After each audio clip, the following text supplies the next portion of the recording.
I'm Kellie Chasse. I have full online classes and tutorials every month on my website at www.kellychassefineart.com. So hello everyone and welcome to tonight's re-pour. So for those of you that aren't familiar with resin, this is actually a piece that I've done a while ago, and I'm just going to walk you through some of the supplies that you'll need for a resin pour, and we'll talk about different things as we go along, so we get to some boring parts here while I'm fiddling with the resin. So I have my torch here. This one is just a small plumber's torch. You can use a chef's torch, anything like that, as far as what you'll need for taking out the bubbles or thinning out your resin a little bit. So I've also got my gloves here. I'm working on a 12 by 12 piece, and we'll talk about the piece in a little bit, how I created that and my different layers.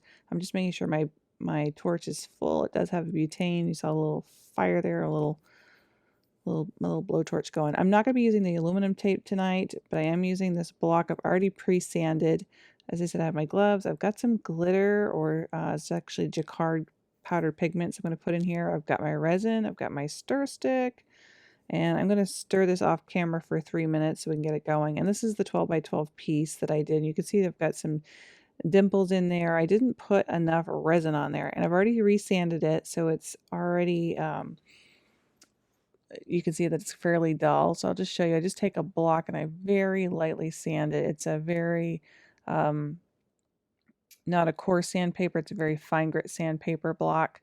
And you just want to make sure you get all the edges. You want to try to level it off as much as you can. So if you've got any little dimples or any little bubbles in there, you can just kind of scratch the surface, and the resin is going to fill that in. Now, my problem I had with this one, this was a piece that was on a wooden cradle board, and I glued on the Yupo paper, and I had so many layers on there that it just wasn't flat. So you can see up at the top here, I've got a little bubble where the Yupo paper kind of lifted up a little bit, and I've got a couple of dents in here.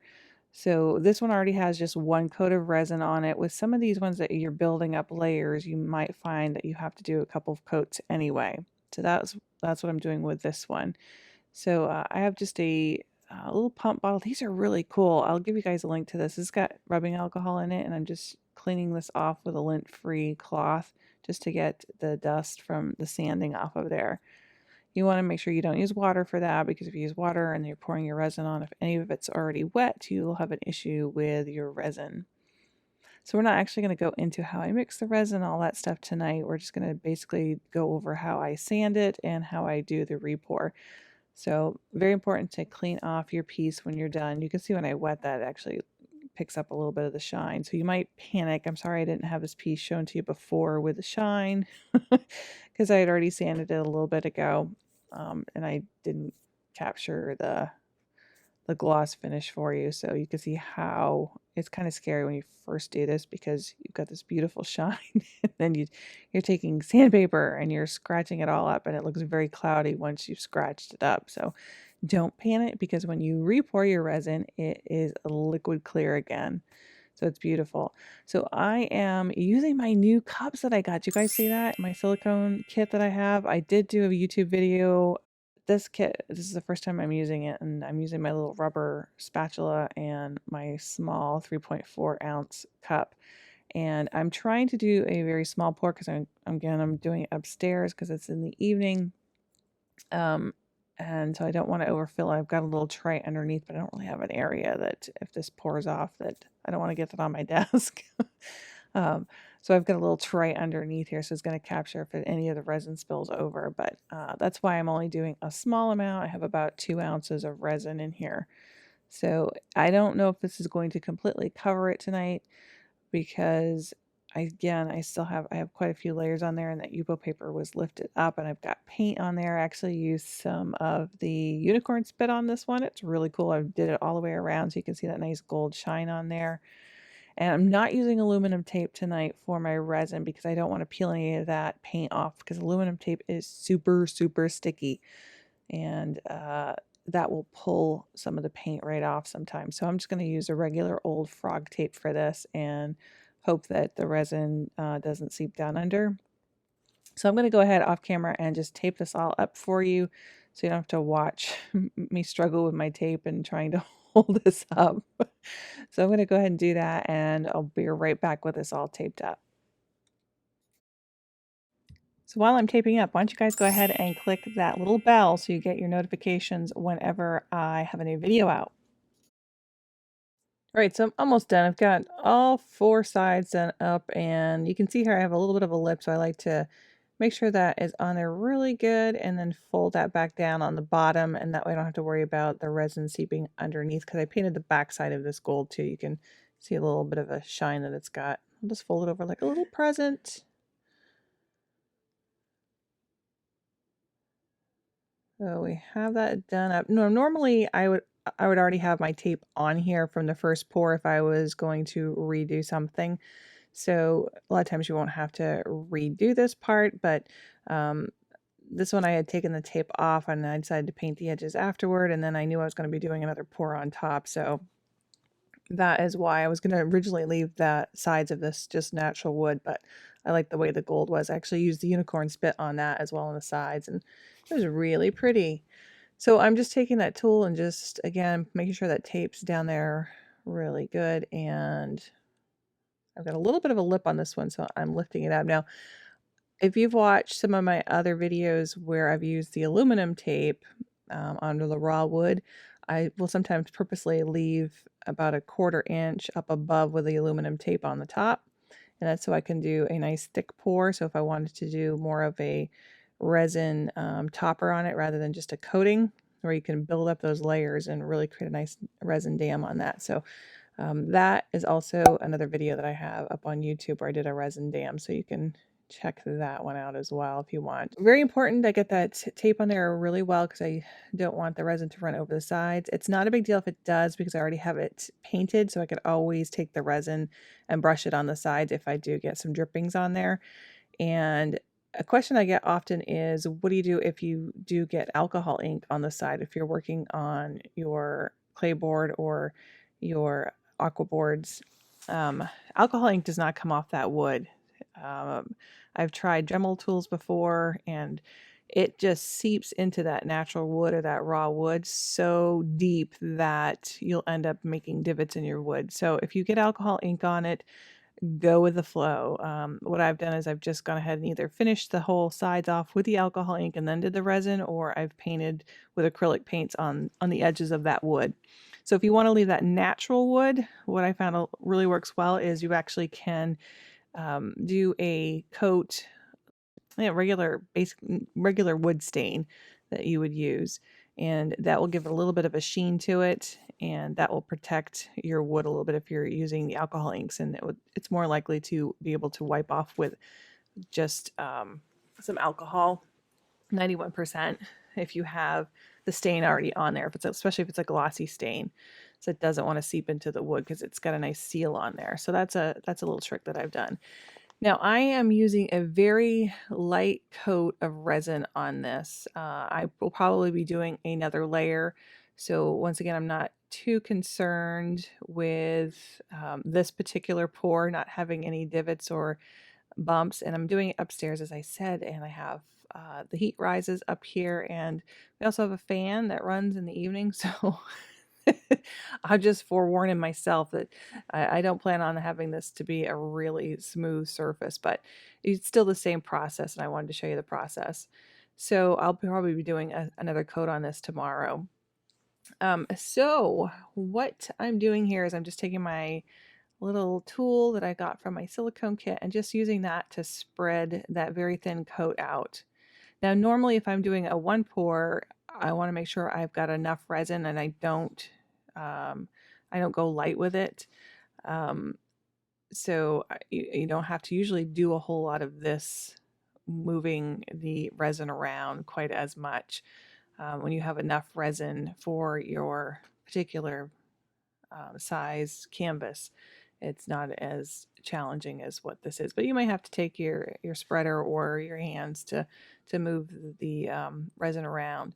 Now, one of the things I do here when I'm working with the resin, I'll put it on and then I'll heat it up using that torch. It also takes care of the bubbles, but it heats the resin up. So once that resin is heated up, it gets very very liquidy, especially the art resin. Again, if you're using different brands, I can't say on all brands. I'm pretty much stuck with art resin because it's done very well for me, especially compared to some of the other resins that I've tried. And I like the 45-minute work time that it gives you before it starts to set up and start the curing process. So, where was I? What was I saying? Oh, so I would usually put more resin on if I'm doing a single pour, making sure that that's just barely kind of pouring off the edges. So I don't have a whole lot of resin here. I'm only using, I think, probably 2 ounces, maybe even a little bit less than 2 ounces for my 12 by 12 piece here. So I'm spreading it around, and I'm thinking about, as I'm doing this, I want to put a little bit of that gold powdered pigment in with it.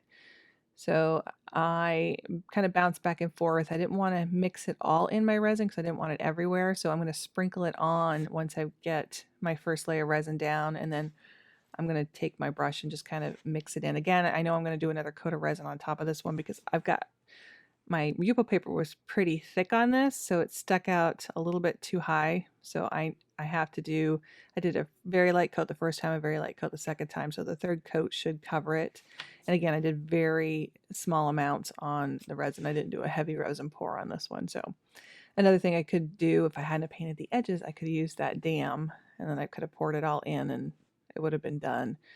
But that's okay. So we're going to try a little bit of that powdered pigment once I get this on here. Now you'll see I'll take my hand or my glove and just, move that resin around, making sure that I've got it covered fully where I've gone ahead and done my sanding over the whole thing. It's got some little divots here and there, and I go around the edges, making sure I've got it on the edge as well. And I had to apologize. I have my overhead lighting. It's not the best thing to do, but I'm doing it later in the day and I don't have good lighting. So you do see that ring. So I apologize. So actually the resin coat looks a little bit worse than what it would look like without all that shine on it from the ring light up above. So I have a little bit left in here. And what I'll do once I've heated that up and gone ahead and torched it once. Now you're seeing this in real time basically. So you'll see the full process here as it takes a little bit of time just to get the resin all out, heat it up. I do it a few times. Another thing I wanted to talk to you about was overheating the resin. Make sure that you're not holding that torch on there for too long because that can cause dimples and dents in your resin once it hardens as well. It gets overheated, and what happens is it starts to cure in some of those areas where it's really hot, and that's when some issues can occur. And in the resin classes, we go into a little bit more in depth with, the temperature. Temperature should be about 70 degrees. It wants to be consistent. If your temperatures go up and down, that can be a problem, and your resin won't set quite as well. And you'll have, again, little dimples and bumps and things like that in your resin. It won't be that nice clear finish. So I'm sprinkling on the Jacquard powdered pigment, and it's just landing on the surface of this because remember, resin's pretty dense. It's pretty thick at this point, so it's not sinking down in. So it's causing some texture in my resin. So I'm going to take my little spoon here, my spatula, get a little bit more of whatever I have left in that resin, and then I'm going to take my brush, and you can see how it darkens when I mix it with the resin. And a lot of times I will actually mix my powdered pigment in the resin and then do the pour. But like I said, I wanted to have a little bit more texture and I didn't want it everywhere. This is my funky piece. I don't know what I was going with on this one, but I was testing out the unicorn spit paints that they had sent me. Michelle had sent me from unicornspit.com. And I am also testing out I've got Pinata inks in here, and I've got some Ranger inks on there as well. So that is some of my scrap paper that I had done some demos on, and I've kind of changed them up by putting the unicorn spit on top of it. So again, you know what? It's so fun to play. I highly recommend it. That's how you can create new things, and new things happen and you figure things out for yourself. So I always recommend playing.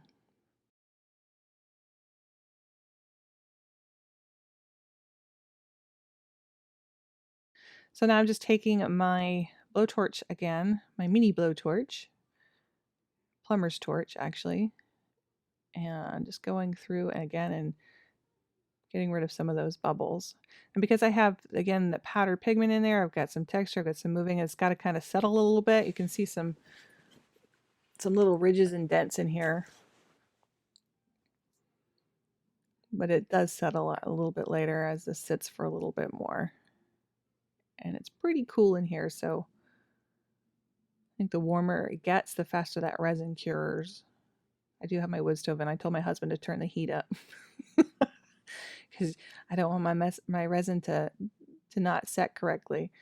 And being upstairs is nice because we're an open concept home, so all the heat rises up. So I'm getting warmer as we speak. So again, normally I'm not doing quite so much of this movement with my little tool here, but I'm mixing up some of that powdered pigment in here. So once I have that set, all I need to do is put a cover on this and leave it for 24 hours. And I'm tipping that left and right because I don't have a lot of resin on here. It's a very light coat, and I just want that to move, make sure I'm holding it to the side left and right because it's a little bit more difficult for me to see it with this ring light on top. So again, just covering those edges. And I had a little bump there as well. Again, that Yupo paper is up a little higher, hence the next coat that we'll have to do. And don't get frustrated if you have to do more than one coat, especially when you're first starting out or when you have different types of projects like this mixed media one. This was a flat surface, and this was just a piece of Yupo paper that was glued on to the cradle board. It would be smooth and flat, and it would be a lot easier to do with just the one pour. But since we're talking about re-pours today anyway, this kind of works. Again, I'm taking that torch one more time, and I am about 17 minutes in, almost 18 minutes in from the start. So my thing will start really settling and starting to cure here at about 45 minutes.